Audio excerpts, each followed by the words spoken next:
धार्मिक मान्यता है कि भगवान भाव के भूखे होते हैं। वो अपने भक्तों में कभी भेदभाव नहीं करते।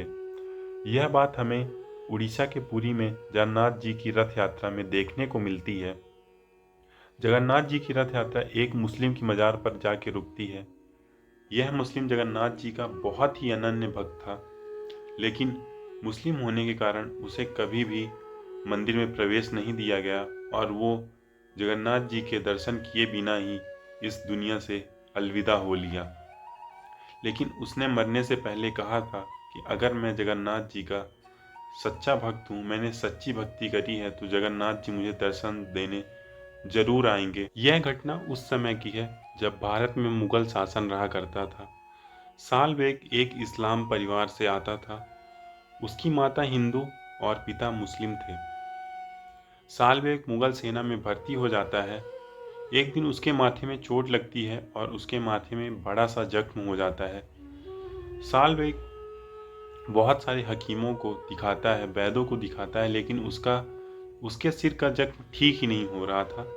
तो उसे मुगल सेना ने भी निकाल दिया था। वो बहुत हताश, बहुत परेशान रहने लगा। तो उसकी माता ने उसे सुझाव दिया कि तुम्हें जगन्नाथ जी की भक्ति करनी चाहिए, और उस बात को वो मान लेता है। वह दिन रात जगन्नाथ जी की पूजा अर्चना और भक्ति करने लगा। इससे उसे मानसिक शांति और जीवन जीने की प्रेरणा मिलने लगी। एक बार वह सपने में देखता है कि जगन्नाथ जी उससे खुद मिलने के लिए आ रहे हैं और उसे माथे पर लगाने के लिए भभूत दे रहे हैं, और वह सपने में ही उस भभूत को माथे पर लगा लेता है।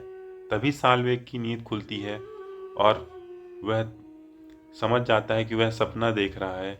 तभी आश्चर्य कर देने वाली बात तो यह थी कि जब वो देखता है तो उसके माथे का घाव बिल्कुल ठीक हो चुका था।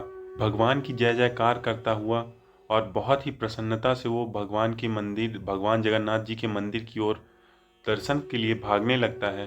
तभी उसे मंदिर के बाहर ही रोक दिया जाता है, क्योंकि मुसलमान होने के कारण उसे मंदिर में प्रवेश नहीं दिया जाता।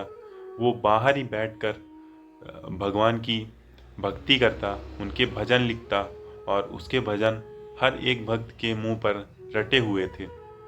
और वो ऐसे ही भक्ति करते करते उसकी मृत्यु हो जाती है।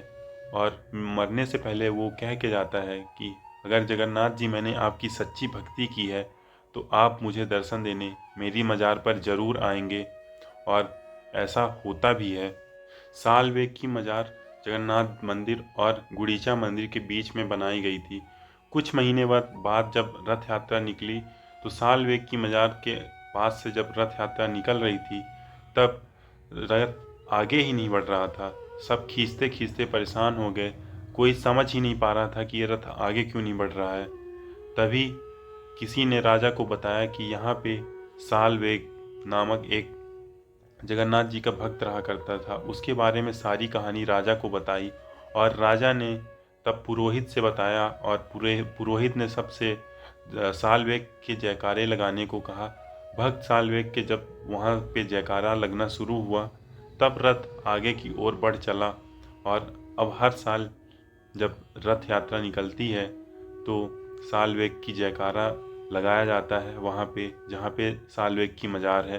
जब जगन्नाथ जी अपनी मौसी के घर जाते हैं तो वहीं पे सालवेग की मज़ार पड़ती है, और सालवेग से मिलने हर साल जगन्नाथ जी पहुँचते हैं। तो आज की कहानी में इतना ही। धन्यवाद।